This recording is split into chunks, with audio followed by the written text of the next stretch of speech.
Opa, salve, salve pessoal, tranquilo? Estou aqui para continuar, né, a nossa aula sobre industrialização, né? Agora há pouco eu já divulguei o primeiro vídeo sobre tipos de indústria, como que ela começou, e hoje nós vamos falar de revoluções industriais e modos de produção industrial. É claro que a gente vai falar só da primeira e da segunda revolução industrial, né? Essa aula vai ter sequência, aí depois nós vamos falar aí da queda da Bolsa de Valores de Nova York, do keynesianismo. Aí então que a gente vai falar da terceira revolução industrial e do toyotismo e do volvismo, né, que também são outros modos de produção. Beleza? Então vamos lá, pessoal. Hoje nós vamos entender um pouquinho como foi essa questão da industrialização a partir, né, do uso das máquinas, que configurou as revoluções industriais, né? E para isso é importante a gente entender a evolução dos modos de produção. Então, no primeiro momento era tudo feito à mão, que era o artesanato, existe até hoje, tá? Mas até o século XVIII, tudo era feito à mão e com ferramentas rústicas. Depois surgiu a manufatura, ou seja, teve já uma evolução, já teve uma divisão entre patrão e empregado, passou a ter um uso de mão de obra maior, um aumento da produção, até chegar na Revolução Industrial, ou seja, o uso das máquinas, a troca da mão de obra braçal, entendeu? Pelas máquinas, também conhecido como maquinofatura.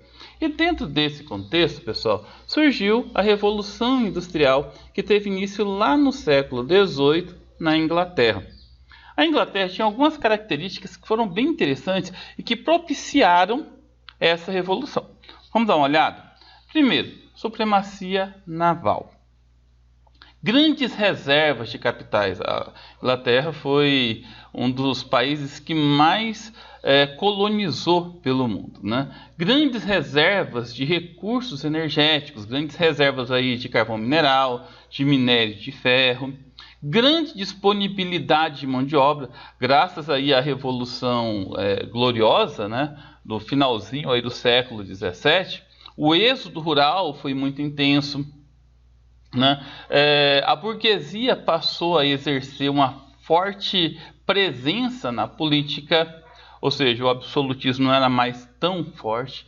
O ideal liberal proposto lá pelo Locke, depois pelo Montesquieu, teve uma força muito grande na Inglaterra, né? Isso acabou ajudando bastante na Revolução Industrial, né? Isso fez também com que eles investissem muito em inovações tecnológicas. Olha só a imagem aqui, pessoal. James Wargrave criou o primeiro tear mecânico, né? Bem parecido com esse que está na imagem aí. Era capaz de tecer até 80 fios por vez. Antes era tudo manual, né? Na manufatura, na maquinofatura, né? O escocês James Watt, em 1777, também criou a locomotiva a vapor. E da locomotiva a vapor, né, para os primeiros trens, o que facilitou o escoamento da produção, né? Facilitou também uma locomoção mais rápida, né, nas embarcações, né? Os motores não eram mais impulsionados por vento, não é verdade? Mas também teve muitos pontos negativos, pessoal. Olha só. O poder decisório passou a pertencer à burguesia. E a burguesia, obviamente, né, o foco deles é o quê? O aumento do lucro. Isso passou a exigir o quê? Exaustivas horas de trabalho. Trabalho infantil, trabalho das mulheres, né? Passava a pagar cada vez menos, né? Os salários eram muito baixos, né? As condições praticamente não existiam, as condições de trabalho eram muito degradantes. E isso motivou muitas revoltas. E essas revoltas, né, fez com que surgissem os sindicatos, as reivindicações por melhores condições de trabalho, né?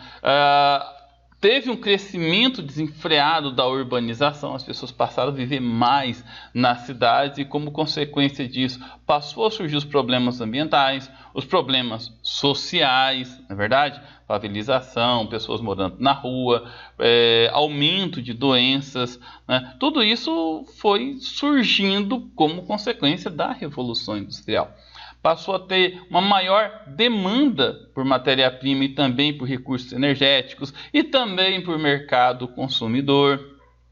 Levar esses produtos até onde as pessoas pudessem adquirir esses produtos, não é verdade?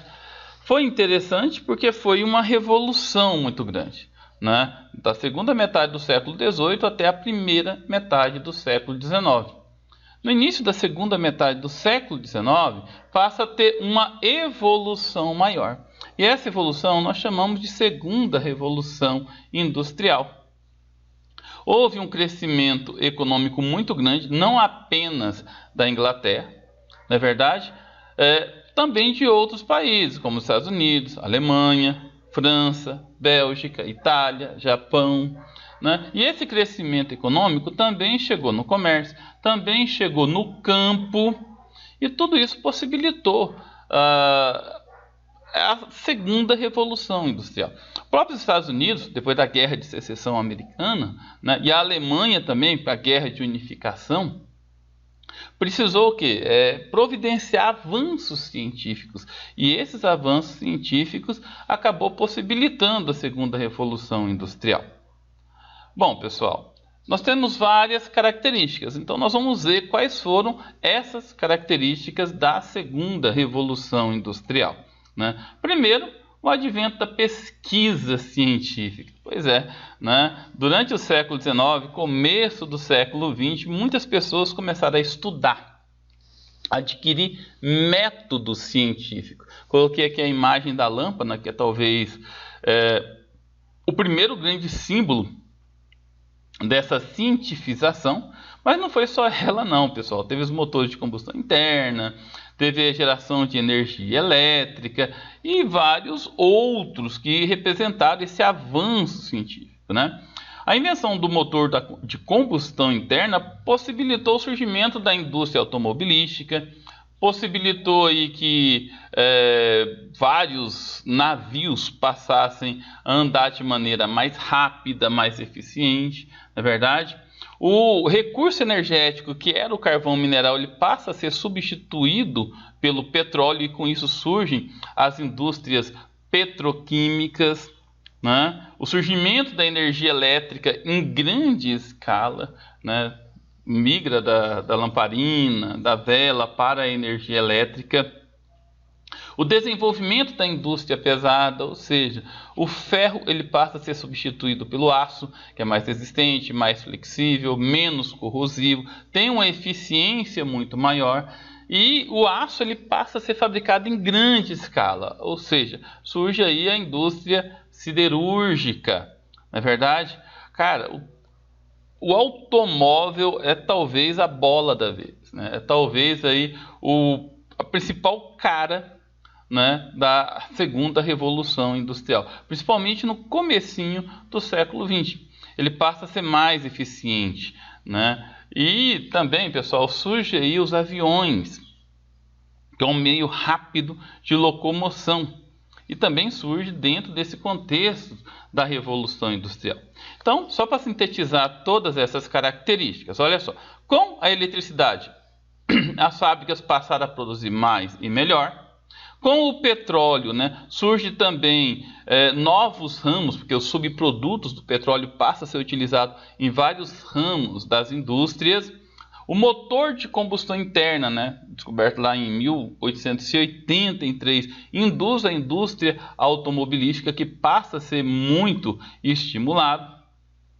Mas também, pessoal, teve aí outros fatores, como, por exemplo, olha só, com o crescimento da indústria surgiu o quê? Uma grande demanda por matéria-prima, por mão de obra qualificada, por fontes de energia, por mercados consumidores, por uma ampliação maior e melhor dos modos de produção. Isso acabou estimulando processos como o neocolonialismo, na verdade, e os processos migratórios intensos, principalmente da Europa para outros lugares pelo mundo. Os Estados Unidos acabou sendo beneficiado com isso, né? Porque recebeu muitos migrantes europeus que já tinham mão de obra qualificada, né? Porque já havia começado a Revolução Industrial na Inglaterra, né? Já estava começando na França e depois na Alemanha também, né? Pessoal, com isso surgem os modos de produção. O que são os modos de produção industrial? São métodos que ampliam a capacidade produtiva. E ampliando a capacidade produtiva, evidentemente, aumenta também os lucros dos empresários.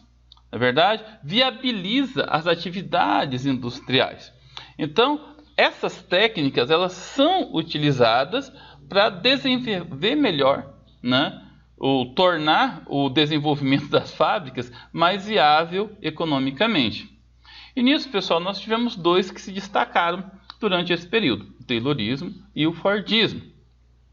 O Taylorismo ele foi desenvolvido por esse camarada que vocês estão vendo aí, o engenheiro mecânico Frederick Winslow Taylor.